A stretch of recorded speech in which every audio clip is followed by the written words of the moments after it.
बांडलागुड़ा police ने बांग्लादेश से जिस्म फरोशी के लिए लड़कियों की स्मगलिंग केस में मुलविस 3 मुलजिमान को गिरफ्तार कर लिया है।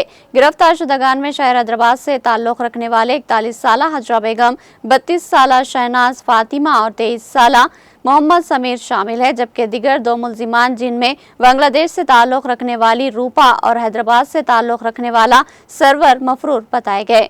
बच्ची की उधर से लाने के ये रूपा बोल के उधर से लाते बच्चों को झूठा बात बोल के इधर अच्छा जगह है देखने को काम करने को अच्छा जगह बोल के उनकी झूठा बात बोल के उधर से इधर लेके आने के बाद इधर उनसे प्रोस्टिट्यूशन करा दी। इसलिए इनको अरेस्ट करे। अभी रूपा के अफसरान बता रहे हैं अभी इधर नहीं आए, उनके लिए हमारा टीम सर्चिंग कर रहे, उनको भी अरेस्ट कर दूँ। इनका इधर और दूसरा भी है वो सर्वर बोल के और दूसरा और एजेंट्स है उसके भी अफसरान बताए, उनको भी पकड़ लेता हूँ। हम आपके मीडिया से पब्लिक की गुजारिश क्या है, कोई भी ऐसा काम करने वाला आपके एरिया में रहे तो आपको इन्फॉर्मेशन देना है, हमारा इन्फॉर्मेशन पुलिस को इन्फॉर्मेशन देना है।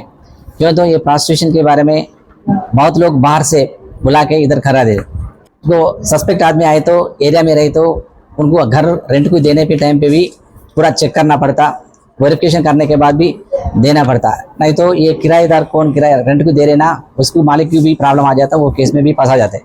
इसलिए आपको मीडिया से रिक्वेस्ट क्या है तो ऐसा आदमी आपको एरिया में कोई आई तो हमारा को इन्फॉर्मेशन देते, उनका ऊपर एक्शन ले सकते हैं।